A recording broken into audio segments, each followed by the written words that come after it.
Donc, pour cette séance, nous allons avoir d'abord en premier lieu une vidéo sur l'expérience de l'île Maurice. Et puis, nous aurons une présentation avec Matt sur la production du rapport et aussi un partage d'expérience de la Sierra Leone. Donc, on va d'abord commencer avec la vidéo. Bonjour à tous, mon nom est Nirmala Ravishankar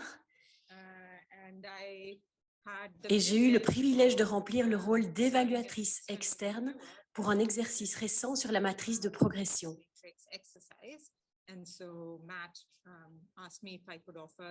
Matt m'a demandé de partager quelques réflexions sur base de mon expérience. Je suis ravie de cette opportunité et l'en remercie. Je pensais débuter en partageant un rapide aperçu du processus que nous avons suivi. Ensuite, peut-être quelques réflexions sur ce que j'ai compris être notre valeur en tant qu'évaluateurs externes. Et enfin, quelques réflexions quant aux risques ou défis potentiels que nous avons épinglés dans le processus en tant qu'évaluateurs. En termes de processus, ces exercices pays ont été réalisés par une équipe qui comprenait d'une part des membres du ministère de la Santé, d'autre part un évaluateur indépendant sollicité par le ministère,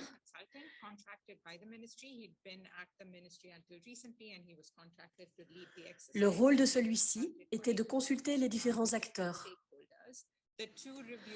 Et enfin, 2 évaluateurs, moi-même, ainsi qu'un collègue du bureau régional de l'Organisation mondiale de la santé. Nous avons reçu le rapport ainsi que le score de l'évaluateur indépendant. Nous avons examiné tous les dossiers individuellement, puis nous avons passé en revue et réévalué toutes les questions en fonction de notre lecture des conclusions présentées dans le rapport. En d'autres termes, nous n'avons pas creusé au-delà du rapport pour chercher des autres sources d'informations, ni consulter d'autres personnes. Nous avons juste réalisé une nouvelle évaluation de ce qui était présenté dans le rapport. Ensuite, nous, les évaluateurs, nous sommes concertés pour discuter des éventuelles divergences entre nos scores ou des remarques que nous aurions pu formuler concernant les scores.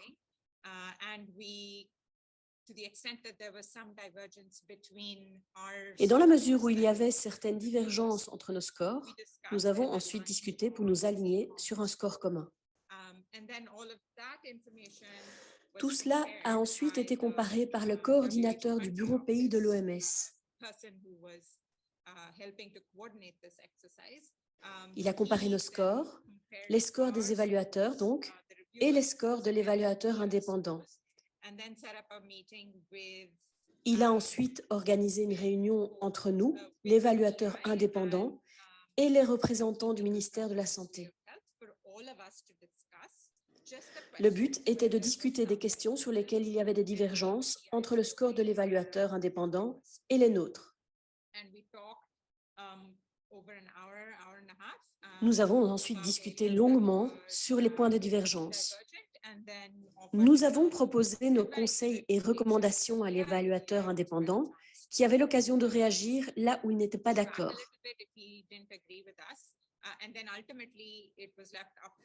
Enfin, ce fut à l'équipe pays que revenait la décision du score final. Voilà, c'était donc le processus que nous avons suivi. Personnellement, j'ai trouvé l'exercice vraiment intéressant. Ne rien savoir du pays que j'étais en train d'évaluer et ne pas aller au-delà des documents qui m'avaient été fournis. J'ai d'abord pensé, comment vais-je pouvoir ajouter de la valeur au processus? Mais finalement, le fait de ne rien savoir a rendu les choses plus faciles d'une certaine manière, en nous permettant de nous concentrer uniquement sur les preuves présentées dans les documents et sur toute incohérence possible entre différentes sections des documents ou entre les réponses à différentes questions dans une section donnée.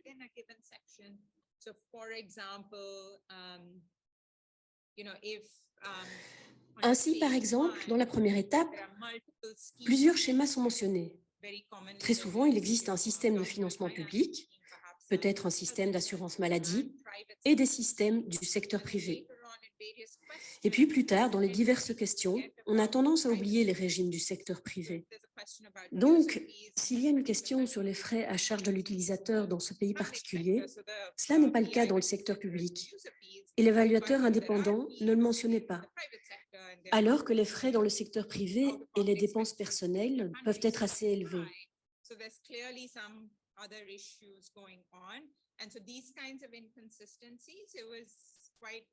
Donc, en tant qu'évaluatrice externe, ce genre d'incohérence était, à certains égards, un peu plus facile à comprendre. Je pense que l'autre examinateur, celui du bureau régional de l'OMS, a également pu fournir une perspective régionale très précieuse en comparant ce pays particulier avec d'autres pays de la région. Et c'était extrêmement utile. Et puis, j'ai senti que nous deux, les relecteurs, jouions en quelque sorte un rôle de modérateur. Là où l'évaluateur indépendant avait obtenu un score très bas, nous avions l'impression que c'était trop bas et nous lui demandions de le relever un peu. Car nous avons parfois trouvé qu'il était trop dur. Et puis, à l'autre extrême, là où il avait noté un score de 4, par exemple, nous pensions qu'il y a toujours de la place à l'amélioration. Et 4 semble être trop élevé. En cela, dans cet exercice particulier, et donc c'était un peu comme si nous, les évaluateurs, jouions un rôle de modérateur. Quelques réflexions enfin sur les risques potentiels ou les défis à relever lorsque vous vous lancez dans tous ces exercices. On en revient à cette question des incohérences entre les sections. Beaucoup d'entre vous viennent des ministères de la Santé. Il est donc normal que vous vous concentriez sur certains régimes et certaines parties de la fonction de la santé et sur le système de santé particulier auquel vous passez la plupart de votre temps à réfléchir. Alors, pour ne pas perdre de vue d'autres mécanismes et d'autres régimes et flux financiers,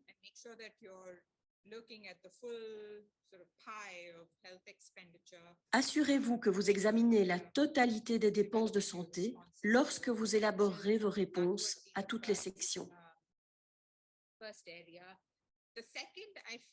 J'ai aussi rencontré cette tendance lorsque je travaillais et que je faisais des formations dans les comptes nationaux de la santé. Il y a quelque chose dans les questions autour de la mutualisation qui amène immédiatement les gens à penser à l'assurance maladie. Dans le contexte africain, il y a beaucoup de discussions dans de nombreux pays sur la mise en place de nouveaux régimes d'assurance maladie. Et il y a beaucoup de va-et-vient là-dessus. Mais il faut garder à l'esprit que la mutualisation n'est pas une question d'assurance maladie. Nous avons constaté par ailleurs que les recettes générales finançaient les dépenses de santé contrôlées par le ministère de la Santé. Tous les gouvernements locaux bénéficient également d'un financement commun et représentent souvent la plus grande partie des dépenses de santé, certainement dans la plupart des pays d'Afrique, mais aussi dans de nombreux pays d'Asie. Pour ne pas tomber dans ce piège de la confusion, je pense que la mise en commun avec l'assurance maladie serait une mise en garde supplémentaire. Il faut enfin des consignes pour s'assurer que les recommandations sont fondées sur les preuves présentées dans le rapport et les sections.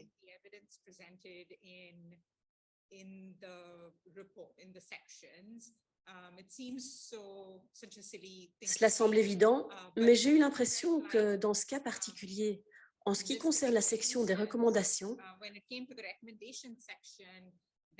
on était tenté d'ajouter toutes sortes d'idées qui nous semblaient très importantes et peut-être très opportunes pour le secteur.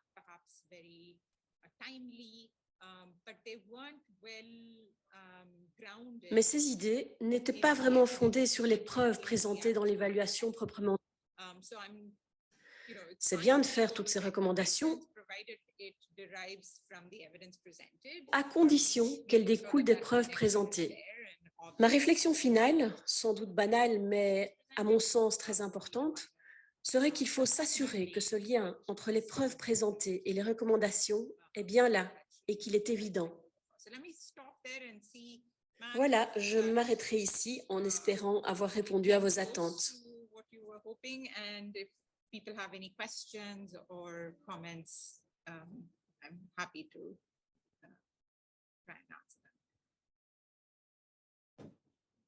J'espère que la vidéo a été très intéressante. On va passer à la présentation suivante de Matt, et puis on aura l'expérience de la Sierra Leone et on aura une session commune de questions-réponses. Hi Matt. Allô, bonjour à tous, à toutes. Bonjour Matt. Je voudrais commencer par quelques réflexions. Juste pour rappeler, hein, on parle dans cette session du rapport, mais l'objectif, c'est clair, de tout notre travail concernant le MPFS, la politique de la financement de santé, c'est d'aider les pays, donner du conseil à renforcer la politique afin d'accélérer les progrès vers la CSU. Ça, c'est clair, mais il faut rappeler, le rapport est parti de ce bout. Alors, ça commence avec les motivations. On en a déjà parlé, la phase 1. Pourquoi faire l'évaluation? Quand faire l'évaluation? Il faut en discuter non, avant de commencer. Il faut intégrer dans le processus politique. Il faut être pertinent. Hein? Ça, c'est clair. En plus, assurer, si c'est possible, un haut niveau de conscience pour le ministère, si c'est possible, le most senior people, au minimum, ils comprennent c'est quoi le MPFS. Ça vous donne quoi? Et qu'ils donnent le feu vert. Ça c'est important aussi. Si on fait pas ça, quand on publie le rapport, et il ne connaît pas c'est quoi ça, c'est pourquoi on a fait ça. Non, ça c'est très évident. Et ça continue en assurant une évaluation de qualité. Bon, c'est très évident. La phase 2, la phase 3, que tous les documents clés sont examinés et interviewés avec des informateurs importants. Je voudrais ajouter juste un point ici. Je vais essayer de m'expliquer. Bon, la matrice a été conçue pour être relativement courte, OK? Bon, ça dépend un peu des décisions, des options, des choix que fait chaque pays. Si on veut utiliser juste plus les consultantes, les experts, si on veut le faire avec une équipe, ça prend un peu plus de temps normalement. Ça, c'est un choix pour le pays. Mais la matrice, ce que nous attendons, c'est qu'on compile l'info qui existe. On ne fait pas le nouveau analyse, hein? C'est ça l'idée. On l'organise, l'info qui existe dans une manière très systématique. Et s'il n'y a pas d'info, c'est important à savoir qu'il n'y a pas d'info existe. Et ça aide à identifier les priorités pour l'analyse à l'avenir aussi. Hein. Alors, dans cette session, on parle de publication du rapport même. Ça donne, pourquoi c'est important de publier? Hein? Il y a beaucoup de rapports qui ne sont pas publiés officiellement, mais ça donne la visibilité aux résultats.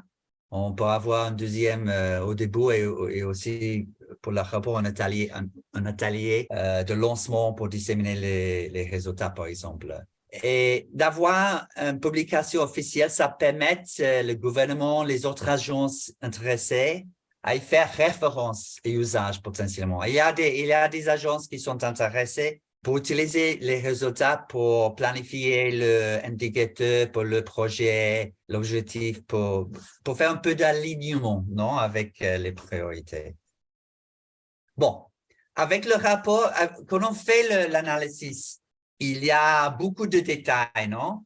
Et ces détails sont extrêmement utiles.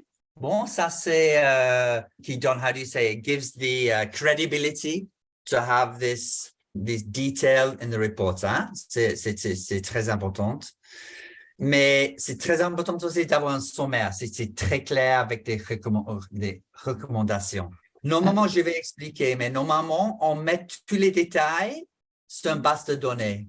Nous avons une base de données en ligne. Nous avons, mais c'est pas public pour le moment. mais nous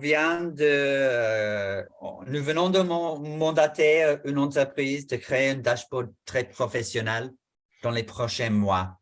Et avec ça, on pourrait voir tous les résultats de tous les pays qui ont fait l'analyse de plusieurs, de chaque question individuelle, d'un attribut individuel, d'un objectif.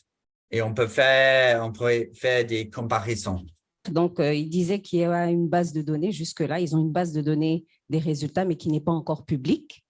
Mais ils vont travailler avec une équipe pour vraiment développer un dashboard et qui sera disponible plus tard pour faire des analyses, des comparaisons entre pays. Ce que nous avons pour le moment, c'est très basique. C'est pas public, mais on est en train de créer quelque chose de très professionnel et public. C'est ça.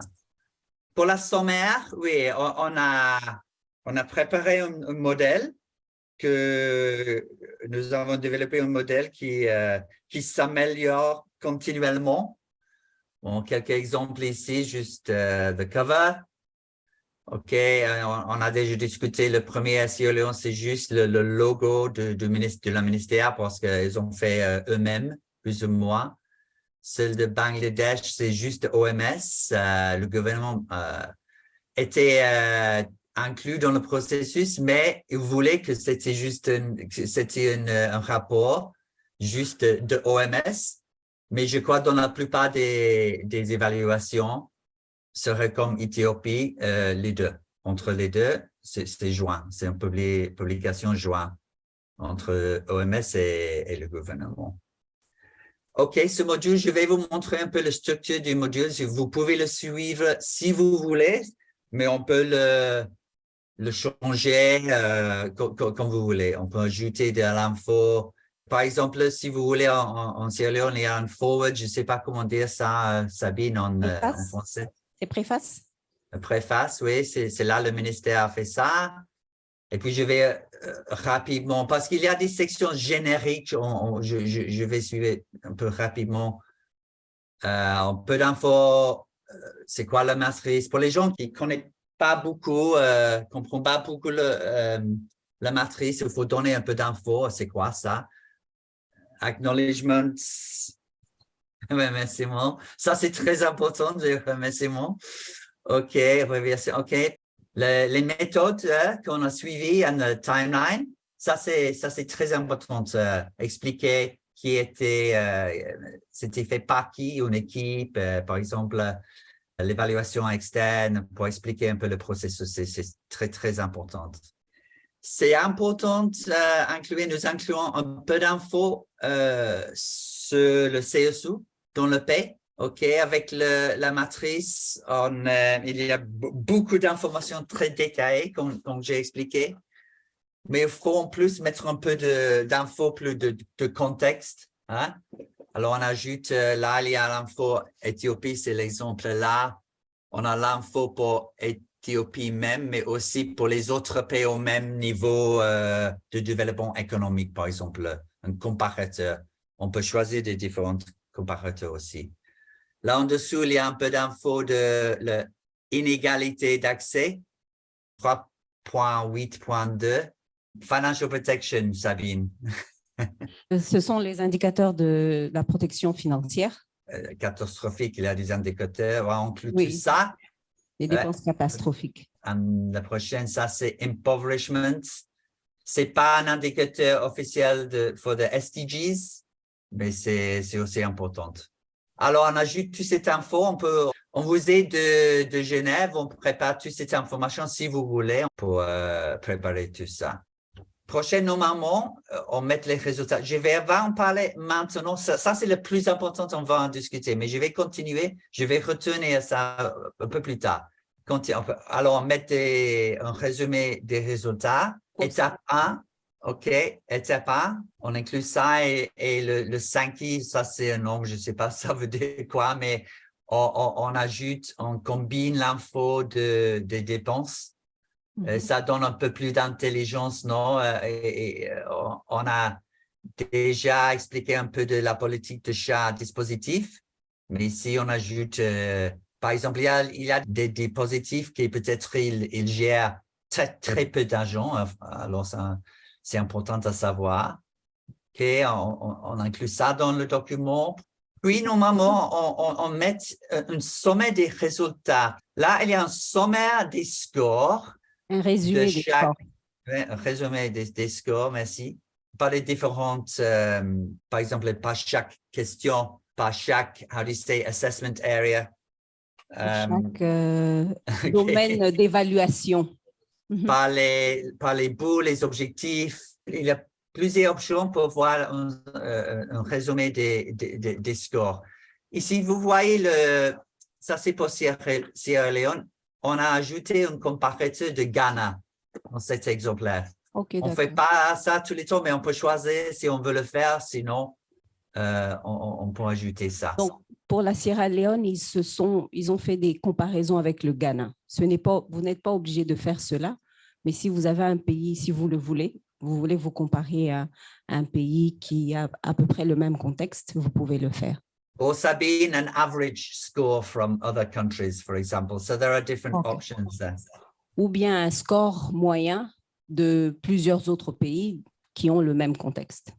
So Sabine, let me just say in English. So in these summary reports, normally we don't include all the detailed responses to individual questions.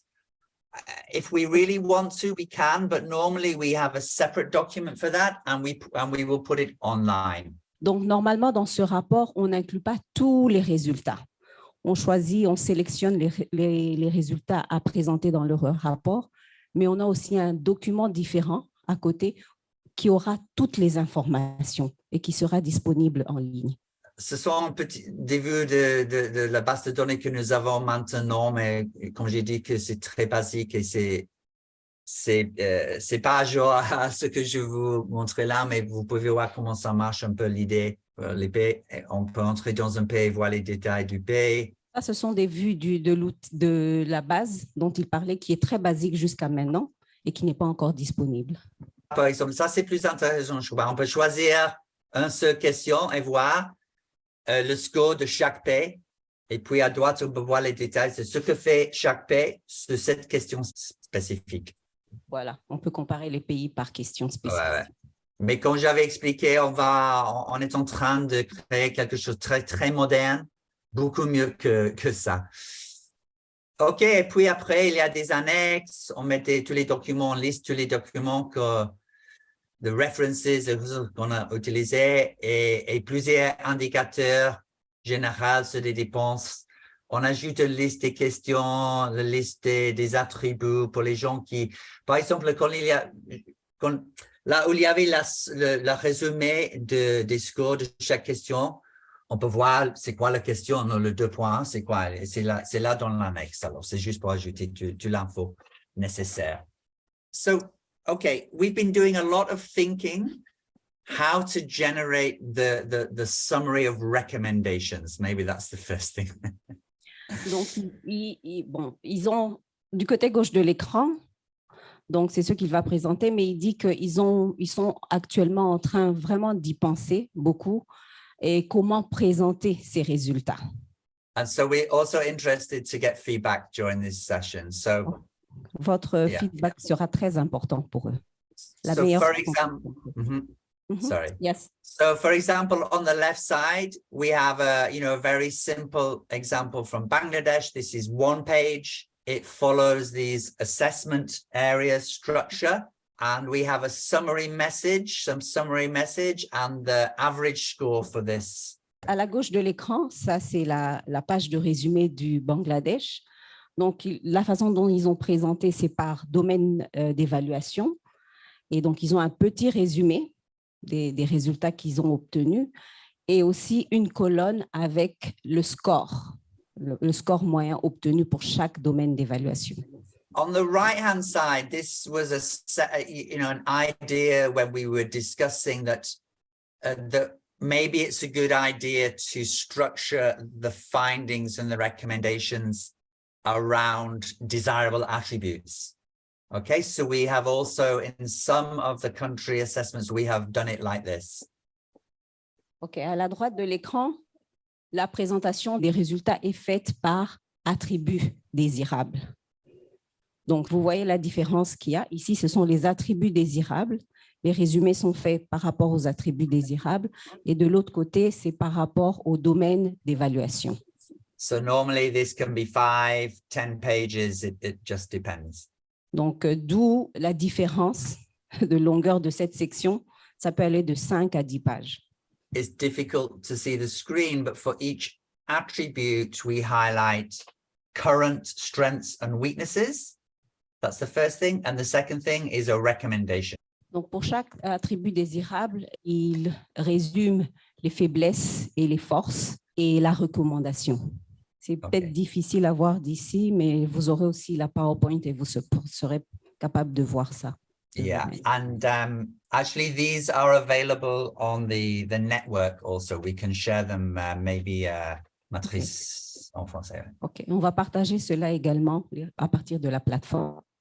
So some other ideas, you could also write, we have not done this yet, but another idea is you organize your findings and recommendations in terms of the objectives, right? So how do, what are the recommendations to increase financial protection, for example? Donc, une autre idée qui n'a pas encore été faite pour le résumé, c'est de présenter les résultats en fonction des objectifs. Comme par exemple, donner les recommandations sur comment améliorer la protection financière. Exactement, exactement. Autre idée? Okay, so even with these summaries, you see they can become quite detailed, okay? So another idea is maybe, and these are not mutually exclusive. You can have all these different summaries, okay? But another idea is that, right up front, we maybe highlight 2 or 3 sort of big recommendations which we want to draw attention to, for example. Donc, ici, on présente d'autres idées pour présenter les résultats. Donc, et il dit également que l'une option n'exclut pas l'autre. Donc, vous pouvez faire les deux. Mais par exemple, ce qu'il faut faire, c'est que déjà au départ, se fixer ce que l'on va présenter. Donc, savoir quels sont les messages que nous voulons développer à la fin de cet exercice. A second point, this is again obvious, but it's really important that, okay, with the matrix, we follow this very systematic logic, which I think is one of the big advantages. We're very, very systematic, evidence-based, but we need to connect the recommendations also with what's going on in the country. What are the big issues, the big reform ideas? We have to make those recommendations really relevant to that discussion in the country. Donc, ce qui est aussi également important, c'est vrai que cette matrice vous permet de réfléchir de manière systématisée, mais vos recommandations doivent aussi être en accord avec ce qui se passe dans le pays, en connexion avec tout ce qui est en train de se passer dans le pays, l'environnement, le contexte sociopolitique du pays. So that is all very obvious, but in fact, it's not easy to write these reports. We're finding it's actually not, it's quite a job. It's quite a challenge to actually write them and to write them well, okay? So, il dit que c'est difficile d'écrire tous ces résultats et surtout les aligner et avoir tout ce niveau de détail pour ce rapport. And we also need to think a little bit of the process of crafting these recommendations. I'm bringing you right up to the where we are right now, because there've been maybe 20, 30 countries that have played with this. And so we have a lot of learning. So I'm bringing you right up to our current thinking right now. So maybe just say that. Is it around documenting the process and having that information? No. That's okay. So I think we have 2 choices here. So again, we're learning. We're all learning, and I'd be very interested to hear from the room. But I think where we are now, based on all the experience in many countries, we have a couple of choices. One, we could just publish that core assessment with a very short summary. and we get that out quite quickly and we distribute it. That's kind of the first, that's one sort of obvious option. OK, la première option, ce serait d'avoir nos résultats avec les détails que nous avons et un résumé bref. And then the second option? Is basically, okay, so with that first option, you would then after the publication, you could generate some more targeted recommendations, maybe have a quick policy discussion. So in Uganda now, they're thinking of having a series of policy briefs, right, which will follow the matrix. So you see what I'm saying, that Okay. you can have all these summaries before you publish, or you could somehow have a process afterwards, which does that. Donc, après la première option où vous développez, vous obtenez vos résultats et vous développez, vous présentez les résultats de manière brève, vous pouvez faire suivre cela d'un autre processus où vous allez maintenant aller en détail et développer chaque question et produire des notes politiques. Et donc, comme l'exemple de l'Ouganda, ils sont actuellement dans ce processus-là de mettre en place certains dialogues politiques par rapport à certains aspects ou recommandations du rapport. And just to explain why, why I'm making this point is what we've been finding in some countries is that they've completed the assessment, but writing the summaries is sometimes taking 3-6 months, and we're kind of losing a lot of time. And so we're just thinking now, it's also important, maybe, the base assessment is really valuable, really useful. So maybe we just think, let's get that out quickly with a short summary, and then we can focus afterwards on developing that. This is just to get you the latest thinking and discussions that we're having. Okay, par rapport aux discussions les plus récentes, par rapport aux exercices de la matrice qui ont été faits, donc développer tous les résultats, des fois, prend beaucoup de temps. Et ça peut aller au-delà de 3-6 mois. Et entre-temps, nous perdons notre force d'impact. Donc, quand l'exercice dure trop longtemps, donc c'est pour ça qu'il y a cette idée de produire d'abord un résumé court et au fur et à mesure après, développer des notes politiques par rapport à des domaines clés. Et donc, avoir plus d'impact parce qu'on est capable de développer l'exercice de la matrice, les données, ressortir les données et également un court résumé qui sera suivi après d'un travail plus détaillé et d'un document qui est plus riche en résultats. That's pretty much what I wanted to cover. We from Geneva, we provide a lot of support to generate these reports, all the the graphics and everything. So we also help with the publication process. Again, this model, it can be adjusted, additional information if countries want to add, they might want to change the order. So, we're here to really support on all that process. Donc, l'équipe de Genève est donc disponible, elle est pour vous supporter. Et donc, ce qui a été présenté ici n'est pas fixe. Vous pouvez vouloir changer la structure ou bien peut-être apporter quelque chose d'additionnel. Donc, ils seront toujours là pour supporter les équipes pays. Yeah, but, I think having a professional report which looks good, it's good quality, and then in the future, the online database, I think will be really important. So we really want to get that right. We want it to be very high quality, very professional. And I think, you will have both to work with. Donc, avoir un rapport de bonne qualité et aussi la possibilité d'avoir cette base en ligne va nous permettre de produire de plus en plus des résultats de très bonne qualité qui seront utiles pour les pays. Okay, I stop there, Sabine. Thank you. Donc, je vais inviter Noémie. Merci. Bon, on va aller assez rapidement. Je pense que Matt, il a bien expliqué un peu les défis et les enjeux dans l'écriture du rapport. Pour nous, le rapport, il y a 40 pages en total et c'est vraiment 20 pages de contenu. Alors, je pense qu'on est d'accord, c'est assez court pour les documents de ce genre. L'OMS à Genève, ils nous ont beaucoup aidés avec tous les graphiques, tout le design et tout. C'est l'OMS qui a fait ça, en fait. Nous, on a eu un peu ce défi, en fait, que on n'a pas eu une consultante. Alors, le secrétariat qui était Nja et moi, on était chargés d'écrire ces rapports. Ça nous a pris quand même 6 mois parce qu'on a eu des autres choses à faire. Alors, ce n'est pas un procès très rapide, mais je pense qu'on peut faire ça différemment. Après, le plus grand défi pour nous, c'était, en total, on a 44 recommandations et on n'est pas bien encadré. C'est adressé à qui, c'est dans quel temps, c'est moyen temps, long temps, tout ça, on n'a pas bien fait. Je pense que ça, pour la Sierra Leone, c'est vraiment une réflexion pour avancer mieux dans la prochaine étape. Il faut mieux encadrer les recommandations et clairement définir c'est adressé à qui.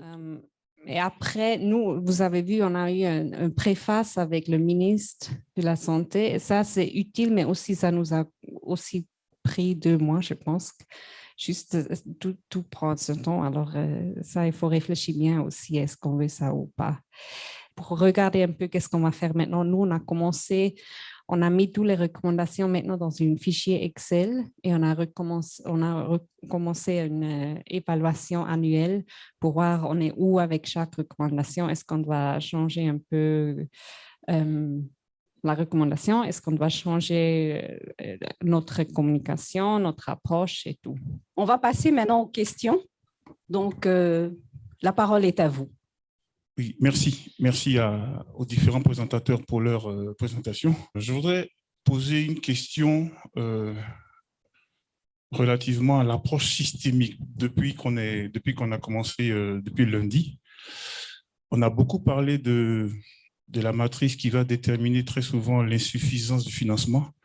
C'est un peu pour faire le lien. On est tous d'accord que dans les politiques de couverture sanitaire universelle sont lancées par les résidences ou alors par les présidents carrément. Alors, j'ai devant moi le cube de la CMU. Alors, c'était pour savoir la matrice que nous sommes en train de voir depuis lundi. Quelle peut être son utilisation potentielle sur les 3 dimensions de la CSU? Parce que pour moi, quand on dit que le financement est insuffisant, très souvent, c'est parce qu'on veut trop embrasser. On veut que tout le monde soit couvert en même temps pour toutes les pathologies, pour toutes les prestations. Alors, en tant que technicien, est-ce qu'on ne peut pas avoir, par rapport à cette matrice, une orientation sur la décision pour pouvoir faire les choses par palier, en fonction des profils épidémiologiques spécifiques des pays. Pour moi, on ne peut pas, par exemple, mettre au même pied, alors on me reprochera peut-être le principe, on m'opposera le principe d'équité, mais la mortalité maternelle, par exemple, avec le cancer ou avec les lymphomes malins non-hodgkiniens, ce n'est pas la même chose, ça n'a pas le même poids dans la mortalité des pays. Donc, quel est le rôle qu'on peut avoir sur, j'ai envie de dire, la programmation même des prestations ou le choix des paquets de prestations et peut-être leur éventuelle programmation dans un intervalle de temps? Parce que si on veut partir sur tout pour tout le monde, pour moi, même avec la matrice, ce n'est pas sûr qu'on y arrive. L'importance de la programmation, sur quoi pourrait-on se baser pour planifier notre progression vers la CSU? Merci. Moi, c'est la façon de faire pour arriver à avoir des résultats synthétiques pour qu'il y ait des comparaisons et aller de l'avant. Moi, je prends l'exemple, c'est peut-être que vous allez me dire que j'ai tort, pour les comptes nationaux des personnels de santé, pour la CSU. Qu'est-ce que le département des ressources humaines a fait? A mis en ligne, sa plateforme en ligne, des domaines et des attributs essentiels que tous les pays essaient de remplir l'outil pour avoir une idée globale sur l'ensemble des pays pour aller vers la CSU. Et après, ils donnent l'occasion à chaque pays de produire son rapport en tenant compte des domaines sur lesquels il y a, pour le contexte national, on pourrait avoir. Et ça, ils le font en général à partir du mois de mai jusqu'à septembre. Tous les pays remplissent en ligne cet outil-là. Et vers septembre, ils essaient de contrôler les données qui sont à l'intérieur et appellent chaque pays pour dire, bon, tel domaine, vous avez mis telle information, est-ce que nous, on peut avoir des explications par rapport à ces questions-là? Et que ça a un impact sur l'indicateur qui est indiqué. Par exemple, la densité de personnel essentiel par rapport à la population. Si le cas, c'est 0,03 personnel essentiel en matière, et que vous avez changé automatiquement à 0,5, bah, vous donnez des informations. Est-ce que vous avez recruté pendant cette période à un nombre essentiel qui vous permet d'arriver à ce niveau-là, et que vous donnez des explications? Si ça ne donne pas, vous rectifiez l'information avant qu'il ne clôture sur tout le système. Et après, vous avez la possibilité de produire vous-même le rapport national, et au niveau de l'OMS, ils produisent le rapport mondial sur les ressources humaines. Bah, je me trompe peut-être, ce n'est pas la même chose, vous allez me dire. Mais c'est un volet ressources humaines pour la CSU. Là aussi, on peut dire c'est un domaine financement du secteur pour la CSU. Et on a des indicateurs qui nous permettent d'aller avec des dates bien précises. Et là, ça pourrait aussi apporter des solutions. Bah, peut-être que Abacha, tu te trompes et que tu nous as dit autre chose. Non, peut-être qu'on peut leur demander que c'est une suggestion de voir un peu comment les autres outils font et peut-être adopter certaines de ces approches pour la matrice. Merci beaucoup pour toutes les présentations qui ont été très enrichissantes. Ma petite question s'adresse à la présentation de Matt par rapport à l'analyse des données. Je voudrais juste suggérer, est-ce qu'il ne serait pas pertinent d'élaborer un petit outil d'analyse des données qui va permettre à certains pays, par exemple comme la Sierra Leone qui n'avait pas un consultant, de juste insérer les différents scores et puis générer dans un dashboard les différents principaux tableaux et principaux graphiques pour les résultats saillants qui vont permettre d'alimenter un peu le rapport.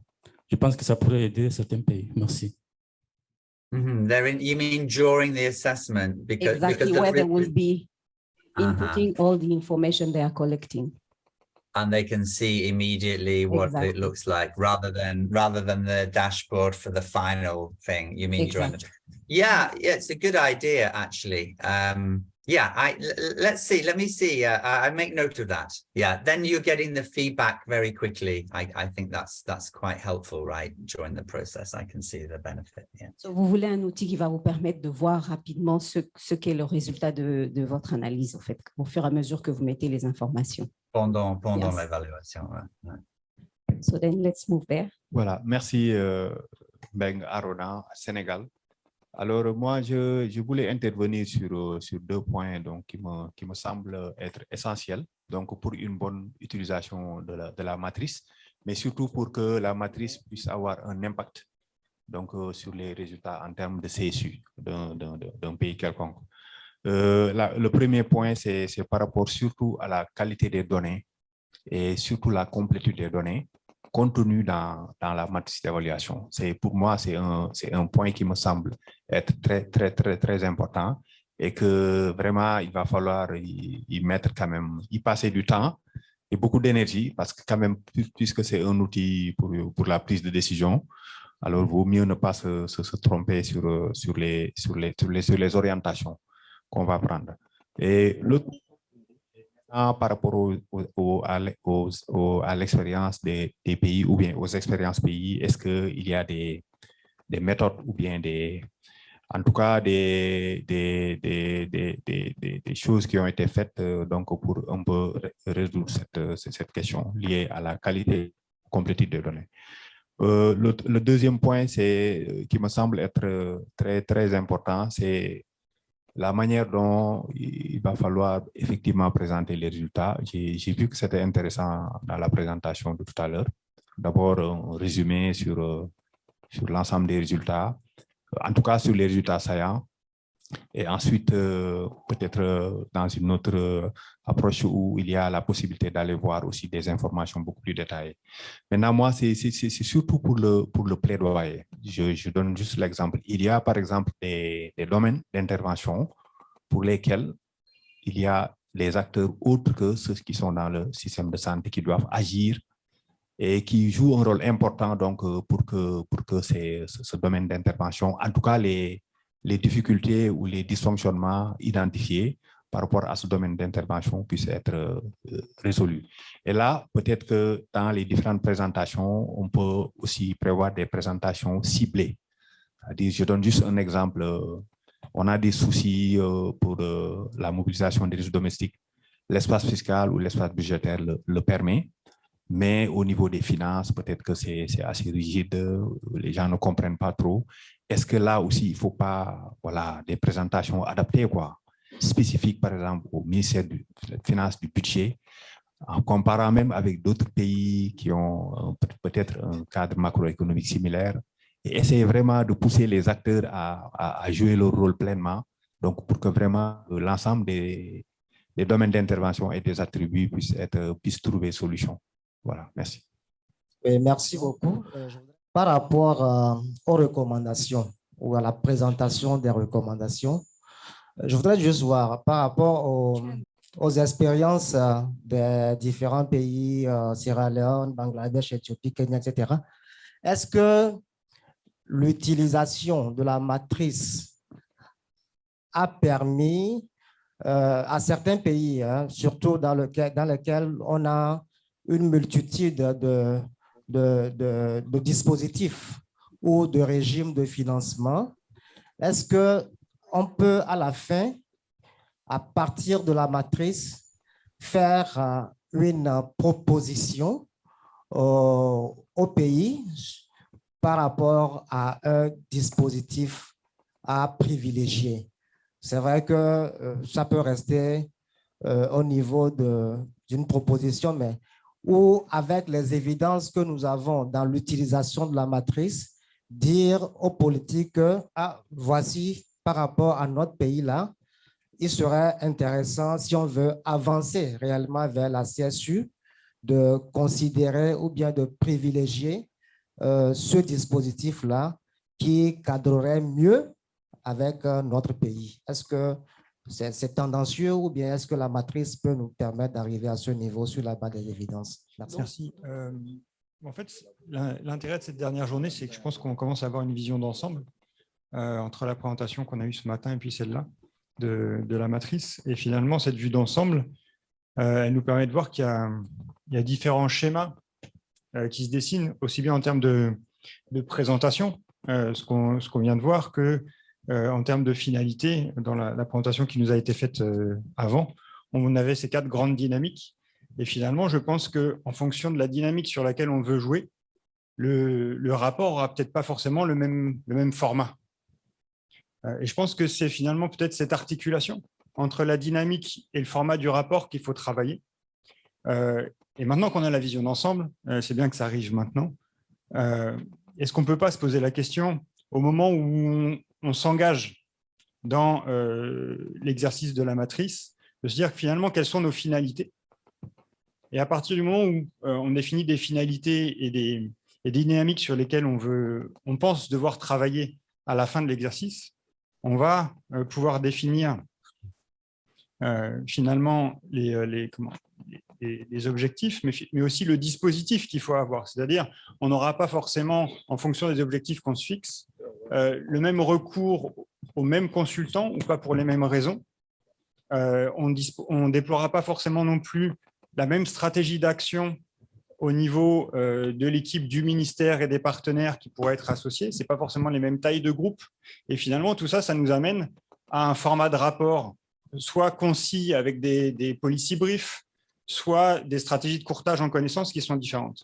Et je pense que, bon, voilà, moi, c'est la question, la réflexion dans laquelle j'aimerais qu'on s'engage, c'est de dire, est-ce qu'on peut définir un cahier des charges et finalement inscrire cette matrice dans une stratégie plus globale d'action, soit politique, soit de réforme, soit de, je ne sais plus, il y avait les 4 fonctions de ce matin, programmatique ou de renforcement des capacités, quelle est la dominante, et à partir de là, quel chemin on veut prendre. Et je pense que si on pose les questions comme ça, ma question est probablement pas claire, mais ce sera finalement plus linéaire. C'est-à-dire on a un objectif, on sait où on veut aller, et on déploie le dispositif en conséquence. Désolé d'avoir été... Non, merci, c'est bon. Y a-t-il une autre question? No, Sabine, I hope you can remember all these questions. Sabine. No, I know, yeah. I have 2 questions for you, so no problem. So Matt, I will take 2 questions maybe, and I will let you with the others. Donc la question de Jean-François c'est fait relative à l'exercice, à la présentation que nous avons fait tout à l'heure sur les 5 dynamiques. Et même si ta question est encore un peu confuse, juste pour dire qu'on a un exercice en début d'après-midi. Pratiquement, vous allez recevoir des feuilles blanches et on va vous demander de tracer les 5 dynamiques et essayer de peupler le schéma avec les échéances. Et je crois que ta recommandation est bonne de réfléchir en termes d'objectifs. Qu'est-ce qu'on veut atteindre en fait? Et on veut vous faire réfléchir dans le contexte de votre pays, le contexte politique, le contexte des différentes dynamiques. Comment est-ce que vous allez faire le meilleur usage de la matrice? À quel moment doit-elle venir? Et donc, vous connaissez les échéances à venir, les échéances électorales, par exemple. On sait, par exemple, qu'à Sao Tomé, il y a un nouveau gouvernement qui vient d'être mis en place. On sait que ça crée une autre dynamique politique que si vous êtes à mi-mandat ou en fin de mandat, par exemple. Et donc, on va vous demander de réfléchir là-dessus. Et donc, je pense, Jean-François, c'est une bonne idée d'essayer de clarifier la finalité aussi. Donc, deuxième point, je voulais répondre aussi à la question de Samuel et je prends la question Matt parce qu'elle est de nouveau en lien avec la présentation précédente. Donc, en gros, tu dis, voilà, est-ce qu'on pourrait donner de la guidance sur le paquet de bénéfices, en fait? D'accord? Aider le pays à calibrer le cahier de bénéfices aux ressources disponibles. Je vais renvoyer au concept que j'ai introduit ce matin de policy tool. Et en fait, il y a des policy tools pour ça qui seront de nouveau meilleurs que la matrice. Donc, il y a cet effort qui est fait en ce qu'on appelle un Health Technology Assessment. Et ce sont des collègues de notre département à l'OMS, mais c'est une autre unité. Et donc, ils développent des solutions pour aider les pays à définir les paquets de bénéfices. D'accord? Il y a quand même dans la matrice, il y a un attribut désirable qui est quand même relatif à cette question. Je peux le relire. Donc, la matrice n'est pas ignorante de cette question. Un ensemble de prestations de services de santé prioritaires dans un cadre unifié est mis en œuvre pour l'ensemble de la population. D'accord? Donc, l'évaluateur qui va conduire l'évaluation de la matrice va quand même regarder s'il y a un travail qui est fait en matière de coût, efficacité, etc., et de définition de paquets. Mais en fin de compte, l'accompagnement que l'OMS peut vous offrir en la matière, c'est plutôt d'autres policy tools. Tu comprends? Donc voilà, mais ta réflexion était pertinente, bien sûr. Je peux faire un petit commentaire là-dessus. Voilà. Par exemple, au Rwanda, il y a le même exercice qui est en train d'être fait. On a des mutuelles qui sont financées par la population, le gouvernement et certains bailleurs. Et donc, à un moment, cette mutuelle est devenue, d'un point de vue financier, très instable. Donc, il y a toute cette réflexion qui a commencé à être faite pour se dire comment peut-on développer un paquet de soins qui est basé sur les évidences.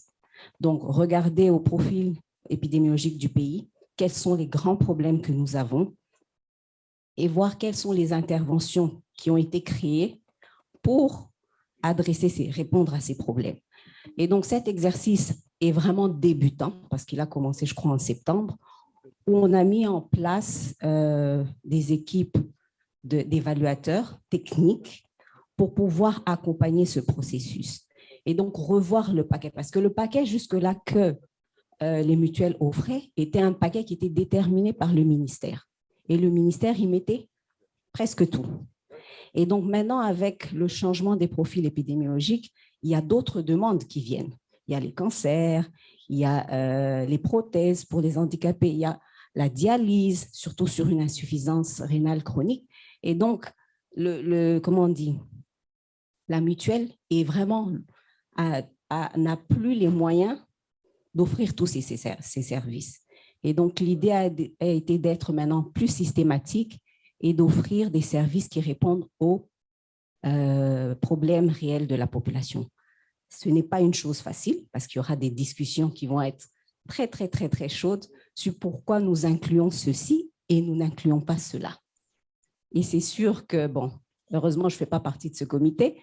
Les gens je suis sûre qu'ils vont se battre. Donc, par exemple, ce dont Bruno parlait, c'est ce qu'on est en train d'utiliser.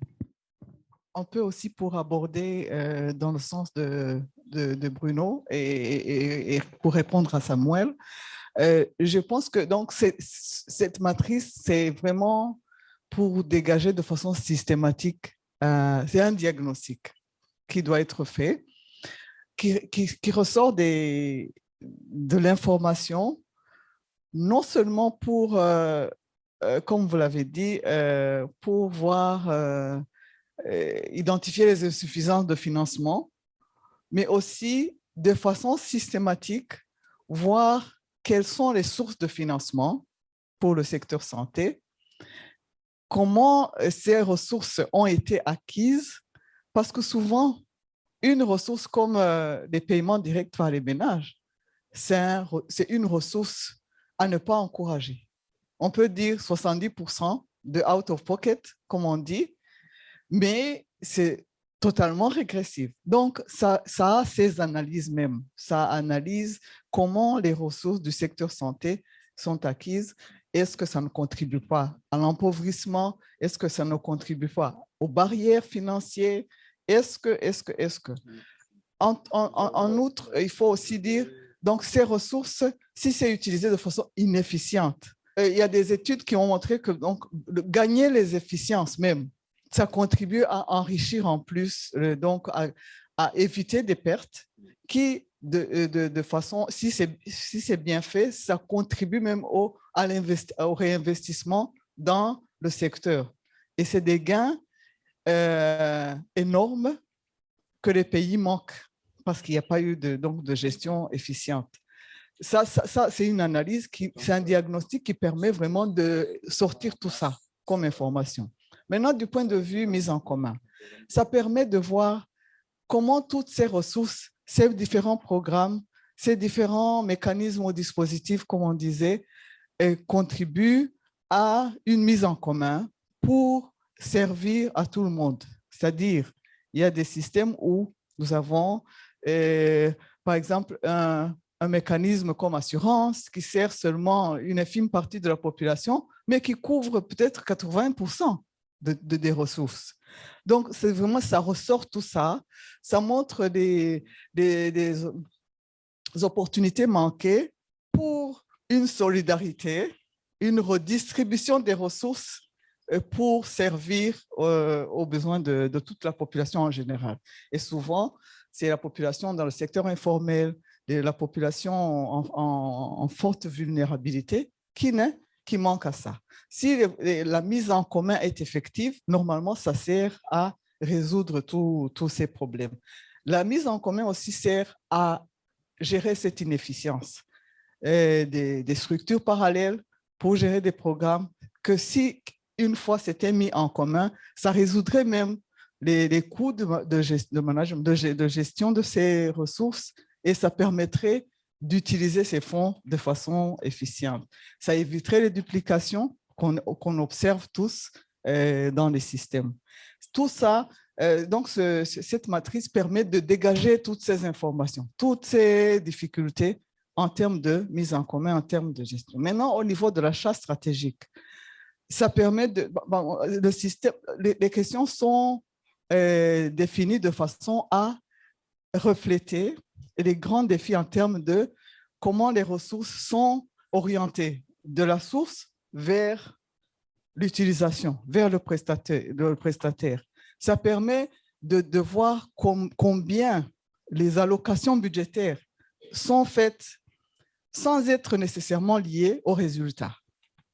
C'est juste pour payer les salaires, pour payer les prestataires, acheter ceci et cela, sans vraiment être directement lié aux objectifs. Donc, quand tout ça est mis en exergue, ça permet d'enrichir ce diagnostic de façon objective et de pouvoir peut-être informer une décision de réforme ou de politique. C'est de la même chose, je crois que Bruno en a parlé, Sabine, pour la définition du paquet de bénéfices. Merci. Okay.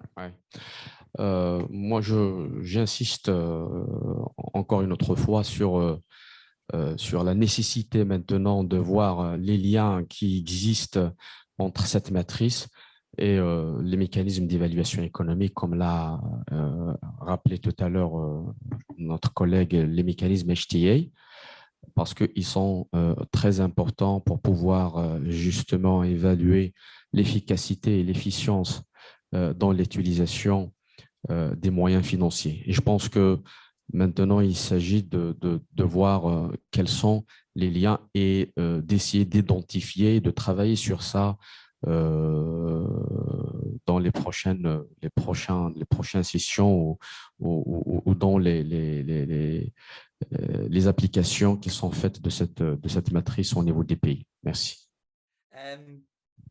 Yeah, look, thank you for the questions on the data. So I'll answer those, and then there's just a couple of overall reflections I wanted to add, right, about this whole matrix and the role of WHO. But I mean, on the data quality, as I said, I mean, that's life, right? I mean, that's life, right? We have to make decisions with often with inadequate data quality. I think one key point there is that if we only rely on the quantitative, we've got first of all, the quality is an issue with that. But secondly, it's not up to date, right? So the latest financial protection data we have for many countries is like 5 years old. So you're making policy now for the future, and those data is 5 years ago. So the matrix at least tries to say, where are you now on where your policies are on where they're shifting? So maybe that's just the first point. Le premier point qu'il développe, c'est que bon, la qualité des données, c'est un problème que nous avons partout et que c'est difficile d'adresser. Et il dit qu'il ne faut pas vraiment se focaliser uniquement sur la qualité des données quantitatives, parce que, par exemple, pour certaines des informations dont nous avons besoin, elles sont quand même datées. Par exemple, il donnait l'exemple des données autour de la protection financière. Elles sont vieilles de 5 ans et aujourd'hui, vous voulez prendre des décisions sur base de ces données. Donc, c'est pour ça que la matrice aussi s'appuie beaucoup sur ce qui est quantitatif pour pouvoir vous donner des directions. Okay. I can come back to that more if needed. The stakeholders, really good question. I think this speaks again to how we craft these final messages, and we're learning a lot. And I think that's a good idea. One of the things we are going to develop over the next 6 months or so, or during next year, is to bring some of our political economy work. We've also done work on political economy of health financing reforms. There's some documents on that, but we're going to bring that thinking specifically to these matrix assessments, which are very technical, to try and improve some guidance on that. Pour la question sur les différents parties prenantes et comment les approcher, donc c'est une question pertinente. Et il y a un travail qui a été fait avec l'OMS sur l'économie politique. Donc, l'année prochaine, ils vont commencer à vraiment travailler avec les résultats qu'ils ont obtenus de ces travaux autour de l'économie politique pour pouvoir développer des messages et cette composante. Comment développons-nous des messages pour des parties prenantes spécifiques? Yeah, but it's a good point. In terms of the more direct guidance on options around schemes, that's a really good question. I mean, I think that's what we want to get to, right? Connecting this systematic assessment with, what's going on in the country. So Bangladesh was a great example. They want to launch, they're in the process of launching a new scheme just for civil servants.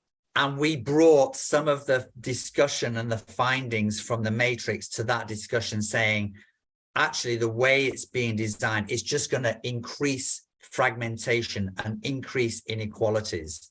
Now, this always gets very political, right? And, you know, I mean, how direct can you be? There's always a lot of politics on how you deliver the messages, right? Because you can be very direct, but maybe that's not the best way to influence. So every country is really different. I just wanted to note, you know, Lamboli is in the room there from SADC, and you know, I think we're building good relationships and coordination with SADC, who's also getting very involved in this space, and you know, bring a lot of that sort of political influence as well. So that's a really strategic, important partnership for us. So. Donc, par rapport à la question de Kwame pour les recommandations qui sortent de cet exercice, il dit qu'exactement, des fois, ce que vous sortez de cette analyse qui est très systématisée, il y a des résultats qui vous donnent des recommandations par rapport à ces dispositifs que vous avez en place. Donc, il a donné l'exemple du Bangladesh qui a appliqué cette matrice, qui a mené cet exercice et qui, à la fin, a vu que l'un des résultats leur montrait que si vous continuez avec un scheme, parce qu'ils avaient un régime des fonctionnaires publics, que l'existence de ce régime allait créer plus de fragmentation dans le système. Donc, c'est très possible, oui. Take another question, and then I just want to make a couple of final points, but let's take another question, yeah. Merci beaucoup. Maintenant, je voudrais un peu... il y a une partie que vous voulez aborder par rapport à l'économie politique. Je pense nos pays qui sont des pays, on peut dire, en voie de développement ou à faible revenu. Le problème que nous avions, c'est la connexion entre l'économie de la santé et l'économie, on peut dire, des finances publiques. Moi, je participe beaucoup à des débats dans notre pays sur le cadrage macroéconomique. Vous voyez, lorsqu'on voudrait faire les cadrages macroéconomiques, on utilise beaucoup plus les agrégats, spécialement la répétition macroéconomique.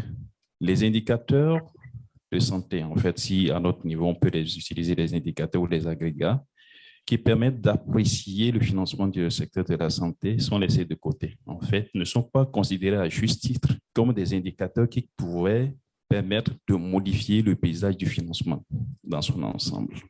Or, nous sommes sous le coup, lorsque vous êtes dans ces débats de cadrage macroéconomique, nous sommes guidés souvent par des directives au niveau sous-régional, des directives au niveau international qui sont strictement suivies par les institutions de Bretton Woods qui nous accompagnent. Et souvent, c'est là le problème se pose. Parce que si la santé n'est pas prise en compte dans sa dimension pour dire un déterminant fondamental pour le développement économique d'un pays, vous voyez tous les débats. Parce qu'à la fin, le secteur de la santé n'est pas considéré comme un secteur à forte productivité économique. Donc, vous allez voir, on va dire, ah, bon, écoutez, il y a l'agriculture qui est là-bas, qui est un secteur à forte productivité économique, il faut mettre de l'argent. Il y a aussi des secteurs stratégiques, il y a l'armée, il faut mettre de l'argent, et ainsi de suite. Pour moi, si ce débat que nous venons de lancer aujourd'hui avec cette matrice peut continuer la réflexion sur l'économie politique, que ça soit versé au niveau des institutions qui accompagnent nos pays. Parce que je parlais hier de la jonction entre le financement de la santé et la planification. C'est là où se joue le problème. Si on est arrivé à persuader, parce qu'au niveau technique, nous, on va faire l'effort, mais ça s'arrêtera à un niveau.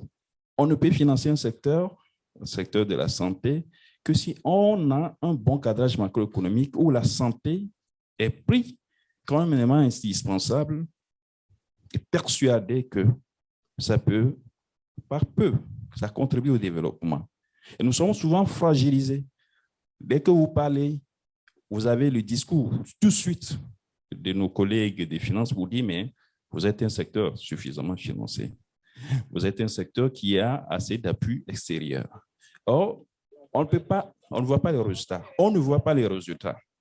Or, vous voyez, quand vous prenez nos budgets nationaux, vous les analysez bien, les ressources intérieures pour financer le secteur de la santé, ce n'est pas ça, c'est marginal. Or, l'appui qu'apportent les partenaires ne sont que des appuis de soutien à l'action. Donc, c'est pour voir comment on fait cette injection aujourd'hui pour que ces résultats-là, et que le discours aussi commence à un haut niveau pour persuader les institutions qui accompagnent nos pays pour que le secteur santé, ces agrégats, puissent permettre aussi de voir comment on recalibre les cadrages macroéconomiques. Merci.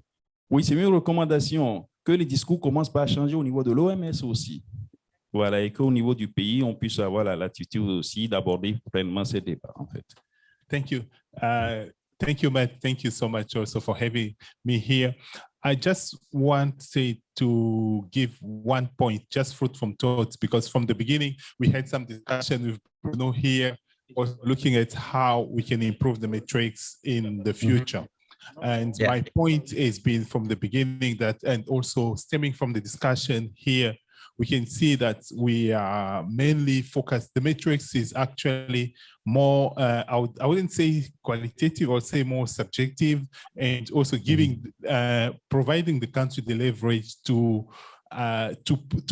score themselves approximately in a, in the political environment, most people would always want to look better and good in front of the politicians. So, and also considering what Diane just mentioned now, I think it will be important when we come and we assess the metrics itself to see how we can also incorporate some quantitative aspect of the matrix. Sure. And help also to improve the matrix, having that quantitative and more objective aspect, which will guide us and also help us to provide more information to the country, how they are doing as far as what health financing is concerned.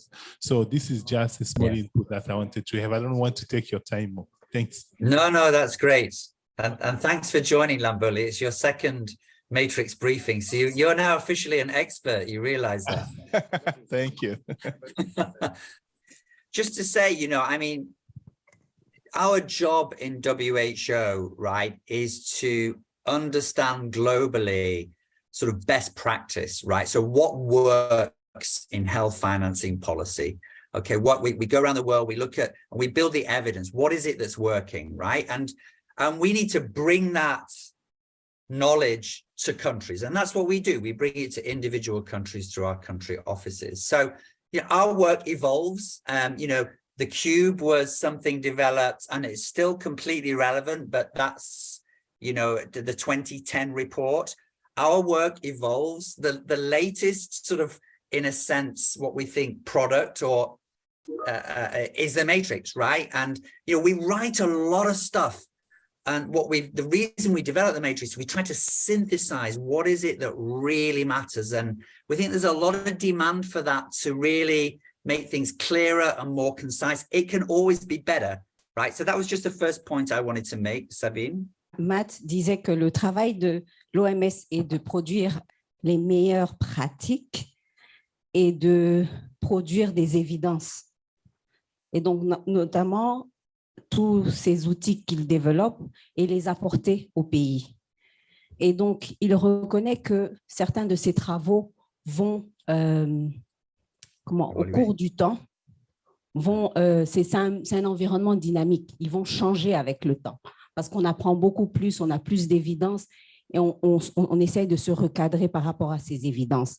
Et donc, la matrice a été apportée comme un outil pour analyser les systèmes et il est fait sur base d'une synthèse de ce qui marche et ce qui est important pour un système de financement de la santé. Yeah. We're not saying it's perfect. We're not saying it's everything. We don't talk about service delivery, right? We don't talk about human resources in it. But for the health financing space, we've tried to do this in a way which we hope and think is useful, concise, clear, and we make it clearer and clearer in the future. So, and then my last point is, it's not a magic bullet, right? It's very flexible, right? You have this systematic framework. Countries can use it in different ways. So like I said, Uganda, they've used it as the M&E framework for the review of the strategy. For others, they use it to actually develop the directions in a strategy. other agencies are looking to use the findings to develop their own. So it's quite flexible, in fact, how you apply it. And that's really down to you in each country. Cet outil n'est pas parfait et que, par exemple, il y a des domaines qui n'ont pas été inclus, comme la prestation des services et aussi les ressources humaines. Et donc, ils l'ont développé pour qu'il soit vraiment utile et concis pour le domaine du financement de la santé.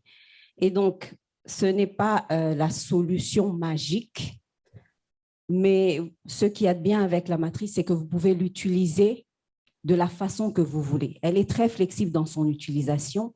Et il a donné l'exemple de l'Ouganda qui l'utilise comme un outil de suivi et évaluation pour leur pays, mais que d'autres aussi l'ont utilisé pour développer une stratégie.